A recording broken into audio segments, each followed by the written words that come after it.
one of your professors, she's going to teach a course. I thought she did some leadership. Do you know that page? Not yet. Yeah. But I'm just in my first 2 classes. Yeah, So that's great. but yeah, let me know about the 18th. Okay, yes. Yeah.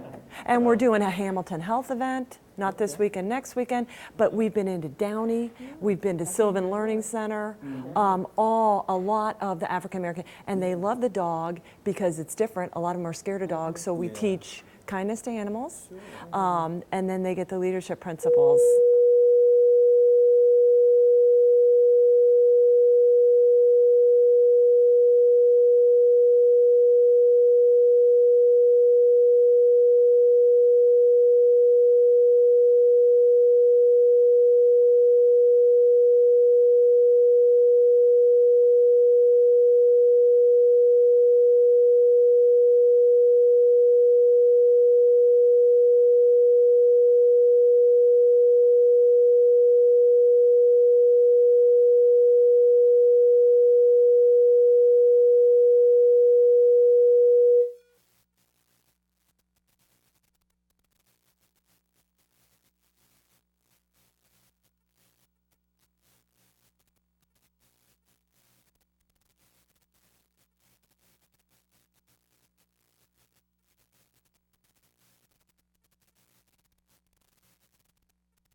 Welcome to Life Esteem, a program committed to delivering information that's important to you and your community. Hello and welcome again to Life Esteem. Always great to have you as a viewer. Hey, today we're going to talk to a dynamite guest. Her name is Tracey C. Jones of Tremendous Life Books, and she has the spirit of her father, I got to tell you, who was, of course, Charlie Tremendous Jones. We all love Charlie Tremendous Jones. Wow. And of course, you used to be called Executive Books. Yes, sir. And now you're Tremendous Life Books. Yes, sir. Wow, good stuff. Welcome to the show. Thank you so much. It's tremendous to be here. It's tremendous to be here. Tell us all about what you're doing there at Tremendous Life Books. I appreciate that. My father went home. Next month will be 7 years. I can't believe it. Wow. You know, it seems like yesterday, and on the other hand, it seems like he's just on a long business trip. So I came back. I had been all over the world, checking out different things, and going through different doors. And I had the opportunity after he passed to come on back in late 2008, early 2009. As you said, we were Executive Books. We rebranded to Tremendous Life Books on the 1 year of his homegoing to honor his legacy, but to let people know what we publish isn't just for executives. It's for anybody that wants a tremendous life. And so we did that to keep his the kicking man icon, so people would say, that's Charlie. I know that guy.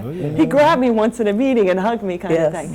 And so we are a publisher, a wholesaler, and a distributor of personal development material, a communication, sales, accountability, motivation, productivity, all different things. So that's what we're doing, and then I'm branching off and doing a little bit more writing and speaking myself, Lord willing. Speaking of which, you have a new book out, I understand. Yes, sir, I do. You want to show that book I to the do. folks? Here we go. This is a copy of it. This is Beyond Tremendous, and the tagline is Raising the Bar on Life. And basically what we talk about in this book is the status quo has got to go. I like that. And every day we should be a more tremendous version of ourselves until our very last breath. Because the minute we flatline, not by our heart stopping, but we stop giving back. And the whole world needs us to continue to be creating and giving, because otherwise we're a drainer, not a fountain. That's right. Oh, And so that's pretty much what we're sharing with people. Great. Well, you know, it's interesting because as we look at the books that you brought here today, I never would have thought the children's books. How did that get started for you? Thanks for asking that, Pat. You know, I got tired of dealing with adults because they wouldn't listen to me, and I said, let me go to the children, okay? And so we wrote, seriously, I mean, these leadership principles actually had happened because my first dog, Mr. Blue, wrote a book on leadership called True Blue Leadership. And everybody kept saying to me, I want my child to read that. And I said, well, it's not a kid's book. And I said, but yes, it is. It's the same leadership principles. Work like a dog.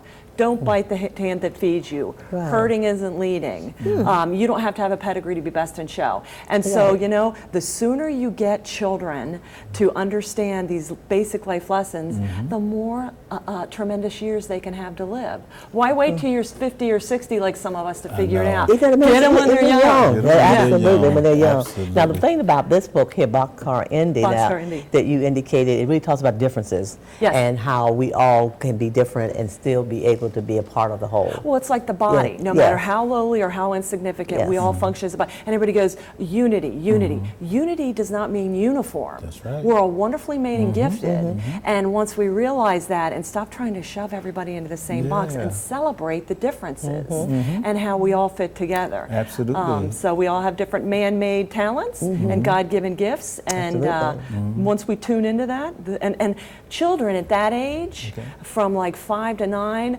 that's when they know best. That's when their memories are best, and that's when they know most definitely what they want to do when they grow up. So it's a wonderful time of discovery and to encourage. We have a combined service once every time there's a 5th Sunday within a month. Our church, along with Deer Street United Methodist Church, and then a community, I think it is Baptist Church is there. We have a combined service.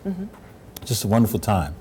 You would be a great speaker for that combined service. Oh, so I'm going to be talking to Pastor, Matt Granderson about the next time we do that to bring you in and to talk, because I love what you're saying and how you put it, because it's what we need to do. We need to come together. We need to get that tremendous spirit in us going, and we need to see each other for the gifts that we are, rather than always trying to figure out, well, why aren't you more like me?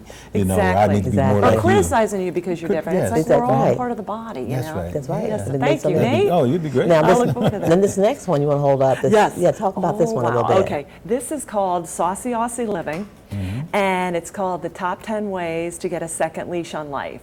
And this is written by my dog, Ruby Red, and you say, how can that be, Tracey? And I said, well, I don't know, but she pawtographed it, so you can see she's a pawther. And I am a huge animal lover. I tell people I'm a single mother of 7, and they're like, what? And I said, well, 3 canines and 4 felines. But still, they're my children nonetheless. And Ruby Red was an Australian Shepherd that I adopted when she was 6 years old. And she was, all I knew is she was from Bowling Green, Kentucky, and that she had been used as a breeding dog and then dumped unceremoniously at a high kill shelter. So she had been unsocialized and unneutered and then dropped in a very hostile, scary environment. She went nuts, as any of us would. And she was very aggressive, and I got her, and she was so broken, we had to de-flea and fumigate every area of her life, from her diet to what scared her to everything was scary. And this book, as I'm sitting there going, Ruby, if you don't let go of the past, you can't have a future. You need to let go of the hurt and let the hurt make you better, not bitter. And then as I'm sitting there, like with everything else, I thought, yeah, Tracey, there's probably a few things you could let go of too. And so that whole first year inspired me.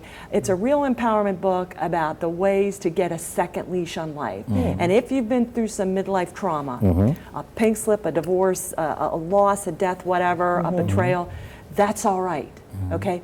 To live in the past and to let it define you is a complete waste of time. We need to, as dogs say, Fido. Forget it and drive on. So just lots of little leaders. I like that. Fido. Fido. I like So how that. come, I mean, I love Joyce Meyer. She does a great I job. just saw her 2 weeks You ago. were there to see her? Yeah. Of course I was there. But Tracey, I'm listening to you. I'm like, you could be up there on that stage with that girl. She's one of my I heroes. love I this can't stuff. believe you do. said that. I mean, come on. I mean, absolutely. This is great. And I like the way you package it. Just that Fido, just breaking that down. Isn't that cool? Yeah. It just makes so much sense. Unbelievable. Now, in the True Blue Leadership, and this particular one, talk a little bit more about that. Was one that people had thought that young people could benefit, Exactly. but you said no, that's why you did the others that would be more relevant to them. But talk about the True Blue Leadership. Well, True Blue Leadership is the top 10 ways from the Chief Motivational Pound.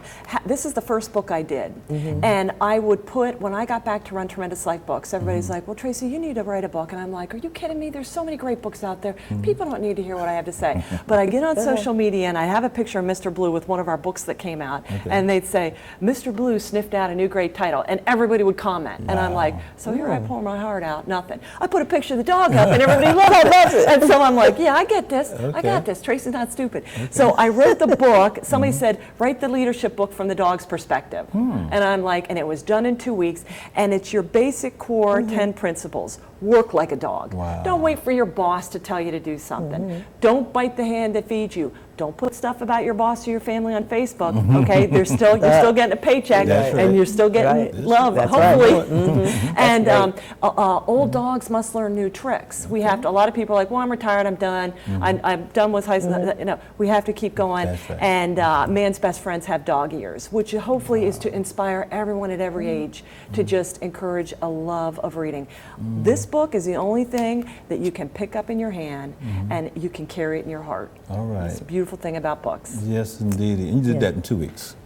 Well, yeah. I mean, I had been Fantastic. thinking about it. Blue was 10.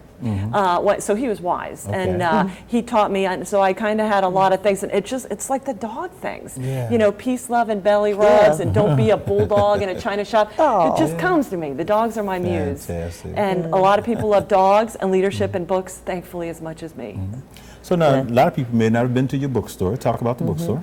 Yes, thank you. The bookstore is right downtown Mechanicsburg. This is our 50th year. 50th. My father started the company 50 years ago, and we're blessed to continue it on to the second generation. Right downtown Mechanicsburg, 118 West Allen Street.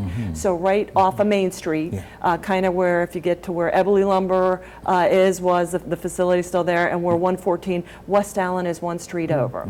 And we're open during the week.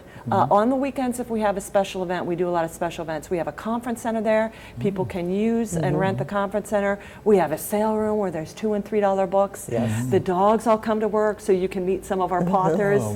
And it's just a wonderful place. And we carry about 800 different titles. So and we have Joyce Meyer, and we have a lot of business. You know, John Maxwell, Patrick Lencioni, Dave Ramsey. So finance books, business books, a lot of different books that you can come and find. Nice, beautiful. Yeah, I'll talk more about the conference center, because you have yourself been putting on leadership sessions. I have. And talk about some of those type of things that possibly could be available if anybody's interested. Oh, thanks, Pat. If you get on our website and subscribe to our newsletter, or find us on Facebook at Tremendous Life Books, we have a lot of different events.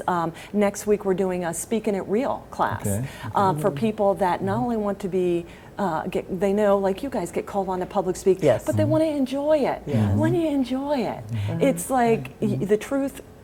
It sounds 3 times as better from somebody that's enjoying telling it to you. Right. So you have that, and then we teach seminars on Write That Book, and I have a Seasons of Leadership class next week about the harvest and how reaping and resting are 2 sides of the same coin. So you get on there, and then we have other people coming in and doing a sales seminar. We have other authors coming in doing classes, book signings, you name it. There's all kind of tremendous things going on. Stuff. Okay. Yeah, I'm just so impressed. I went by several months ago now, and you were finishing up one of your leadership sessions. Yes. And I was just happened to be out in the area, and I hadn't been there in a number of years, but I was just fascinated, all right, and all that just has grown. And then the conference center, which is a really wonderful center as well, and the work that Tracy has been doing. Now, your dad, we talk about your dad a lot as well, but your dad was a humorist as well.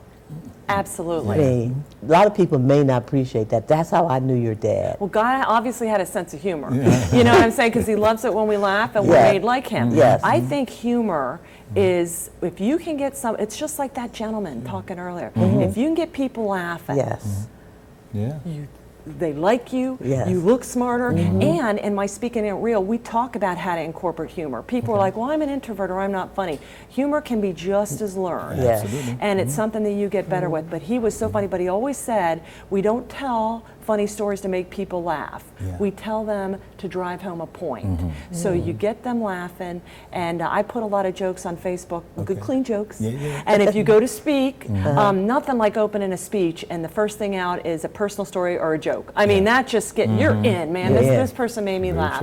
And you talk about Joyce Meyer. Oh, she tells you the truth, and you're sitting there laughing and crying, like my dad. I'm laughing, I'm crying. It's just so great. Exactly. So humor, he had an unbelievable sense of humor, and I think really that came did. from his thankfulness, and just he read a lot of great and studied a lot of great humor too. Yeah, and the thing that he also made available, I know the Life is Tremendous little book, but he also had one that, I guess, the top so many books to read or something. Yes, What's that quotes are called? tremendous, humor is tremendous. Yes.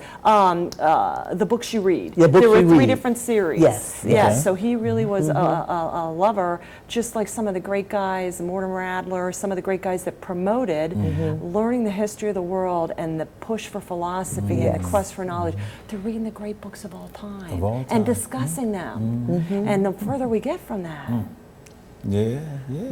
the results don't look too good, kind of thing. Now, you mentioned earlier somewhat in regard to your traveling, okay, and that you yourself were in the military. Talk about that part of yourself, because was. that was interesting when I read that bio I for was. you. I actually, I was at school, and my dad brought back a pamphlet from New Mexico Military Institute in Roswell, New Mexico. This is before the aliens were there, so I'm okay. It's really me. It's really me. They're still there. Yeah, I mean, it was before it was cool back then.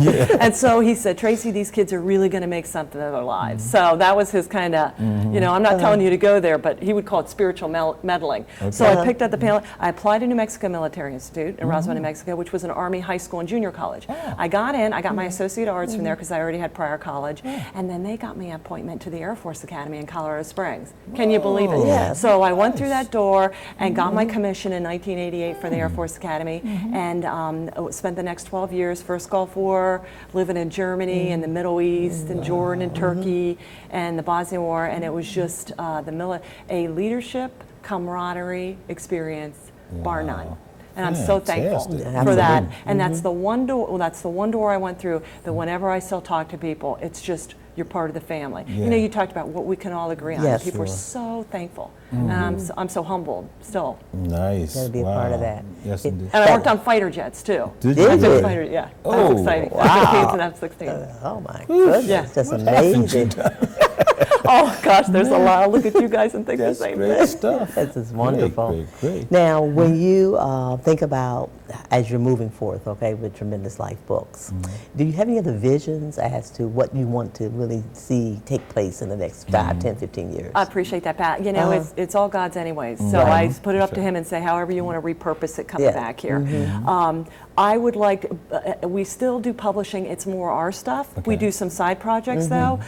There's so many ways to publish now. I tell people, they say, I want to publish a book. I'm like, you can get online and do that right now. Yeah. It's a beautiful thing. It's not withheld. Anybody that wants to publish a book can publish a book. That being said, it's more available, and there are so many different ways to get books now. So we're really kind of phasing out of that. I will still promote books. I will still hug and kiss books and give books away like my father did, because that's part of the message. I leave, but you still got the book. Yeah. You know what I'm Yeah. saying? Right. You know, Jesus left, but we still got the Bible. Right. You got it. You got to have the written, and you got to have the spoken word. And so I want to get more into speaking, Lord willing, where I'm going out like my dad did, Great. and sharing with people different things. And so working on a degree in leadership, an advanced degree in leadership, Yeah. and so I can really just kind of continue to raise the bar. So, you know, in a perfect world, would love to speak more, write more, share more, and kind of let a lot of the logistics stuff get outsourced, because that's not core to our mission. So Okay. pretty much more looking at tremendous leadership, leadership with a kick. All right, That's with the great. kick. So we're With the talking- kick, yeah. I like that. Okay. Yeah. We got Yeah, this. they That's got the that symbol. kick. That's the symbol. Yeah, that's Dad. You know, we have a writers group that's been around for a while. We call it the Writers Workshop. We meet at the Midtown Scholar. Yes. And we just talked about needing to have a workshop around publishing and my finding goodness. your voice and that kind of thing. You'd be excellent to bring in. So we got to talk to you about coming in and Nate, talking to this group check of people. that one off, too. Absolutely, because Yeah, we have a get you really, there. you know, different type of group. I mean, they come from all ages and backgrounds and everything, and they would really be hungry for something like this. Well, the creative You know. process, like you said, people, we've had people that write children's books, cookbooks, poetry, music. The creative process is very similar. So we start with, it doesn't have to be just a personal development book Right, yes. kind of thing. Okay, fantastic. And you know, I do want to mention also, I mentioned to you prior to coming on the show that October the 18th at the State Museum, we're going to have what's called the African American Storytelling Festival. And we're going to tell stories in all kinds of different ways. We actually have people who are going to just simply stand up and tell their story. You know, we have a film that we're going to show that is about children who back in Oklahoma, during the Civil Rights Movement, actually took matters into their own hands. And it's an untold story. No one knew about this until recently, and someone, you know, documented all this wonderful history of how kids stood up Right. when the parents couldn't, because they would, you know, take the jobs away from the parents or throw them in jail. But the kids left out of school and said, hey, you know, we got to stop this, whatever. So we're going to tell that story. And then we're going to have children's books. We're going to have readings. We're going to have just a lot of fun, you know. And we're inviting Tracey down. We want to get Tracey Jones there to come in with... and Indigo? Can Indigo go? Indigo, that's the guy we're looking for. I bet a lot of them have seen him. We want the Pauthers there. Yeah, it's his world. I just show. Sometimes when I show up to speak, people are like, where's the dog? And I'm like, well, you didn't tell me I could bring the dog. So we'd love to have you come down. And so I just want folks to know it is free. It's a Sunday afternoon from 1 to 4:30 at the State Museum. And we're just going to have a lot of fun. Again, that's October the 18th, the Pennsylvania State Museum, which is located at 3rd and North Street in Harrisburg. Okay, for more information, just give us a call, 608-2312. Of course, it's 717-608-2312. But back to you, Tracey. This is great stuff that you're doing. I really like the way you've conceptualized these things too, and you come up with these various voices, like from the dog's point of view or the leadership principles. That's just great stuff. And a lot of folks would love to do what you're doing, but they don't know how. We're not, or they don't believe they know how. Yes. So, right? Is that what it is? I think that's part of it. I would say the best thing to develop yourself as a writer is to become a reader. Okay. Because when you read, you have it in you, some of the stuff, but reading, for every speech I give, I read 2 books I haven't read. It brings new stuff, new ideas, and every day, remember, you're different than who you were before, so as you're evolving and raising the bar. So I think people do. The other thing I would recommend, start blogging. This is a compilation of 5 years of blogging. I think it's so scary to sit down and write, chunk it up, little tiny bits, and then you'll see what you're most passionate about, and you'll certain themes will come through, and because the blogs, you can put it on WordPress or online for free, you'll start building your audience, and you'll start finding, because what good is a book if nobody buys it? No one's buying it. You give it to your mama and that's about it. Have a garage full of books. Yes, there's a lot of people like that. So I think just there's steps to it. And like I said in that Write That Book, we really cover how to just really sit down and do it. And you know, when the spirit moves, and there's little things you can do. That's right. Fantastic, good stuff. Well, you know, I have to tell you, when I came over that particular day, I needed a morale booster. I was at a place where I was trying to make some decisions about how to move forth in certain directions. And when I came in there, something just came alive in me. Because it was like, this is what I need. This is what I had been missing. Because I had in years past, Nate and I both had been over to the bookstore on a number of occasions. That's right. And had purchased things. But it had been such a long time. And that I think a lot of times it gets back to being that reader, is that allows you then to move forth and look at the rest of yourself. Yes. And how you manifest that and what it is you really want to move forth and things you do. So I just want to let you know that's what you did for me that day. Thank you, Miss Pat. I always say to Pat that she ought to write. She doesn't write as much. She's a tremendous reader and a tremendous teacher. But I think, you know, the way she teaches everything, I think there's a voice there. And I always thought, boy. So that's a wonderful. Hopefully we can and start even pushing 15 minutes a day. I tell people, they're like, we don't have time. You got to. You can just take 15, and then like after 7 years, you've earned like 3 PhDs. You don't have to be prolific. Just, you know, they say the average person doesn't read a book a year. That must be why they're average. And we don't want to be average. Not everybody. It's not the way we were built. And it's denying our greatness. So just a little bit. So thanks, Pat. I like to call the conference center the motivational mecca of Mechanicsburg. I love it. You come in there, and you get around good people and tremendous books, and then immediately you just feel it. I mean, it just becomes part of you. So you have some workshops coming up, I understand. Can you tell us about those? Absolutely. If you look at the website, like I said, we have Speaking It Real, and that's the public speaking one, from the preparation of it to actually delivering the speech. So you, whether it's a 2-minute speech or a 2-day retreat, this will give you just the tools, and you get books on humor, and you get books from other people, Mark Sanborn, who's a great speaker, and you get different books on all the other different speakers teaching you how to do it, because it's a skill that's learned, and just like everything else. And then again, we have that Seasons of Leadership, where we talk about the different seasons of life, and as a leader, you're going to have good times. You're going to have times when you need to prune, rotate the crops. You're hibernating. You're in a drought, and so we're going to kind of talk about that. Book writing, sales seminars coming up, all different things. Nice. To give your website so people can get to you. Thank you. It's www.tremendousLifebooks.com, and you can sign up for email, Facebook, blog, contact us. If you call us, we pick the phone up The dogs don't get to it first. Hey. But they have a lot of wisdom too, so tremenduslifebooks.com. Okay, fantastic. What is the one thing that you'd like people to remember and keep foremost in their mind about your dad? If anything that you'd like people to really know about that great, wonderful spirit of a human being and just his whole embracing, of individuals and all. Thank you, Pat. He was so authentic. His love, everything that he loved, I've never seen, he was not a minister, but yet he blended his values into his secular world so beautifully that he was a walking billboard for all things tremendous. And he was very authentic about it. Yes, he was. Because a lot of people may look at me or you guys and say, oh, I want to be like that. And the erroneous assumption is that we're doing this on our own. And I don't want people to think that. That's right. So that's kind of what I'd like. He's very authentic in I like his values and walking his beliefs. Yeah, and he was he tore down barriers. Yes. So when you met him, he hugged you. Yes. And it's like, wait a minute, he's hugging me. We saw this wonderful little He had to movie. hold on to you because you're tall. Some tried to get away. Yeah. None did. None did.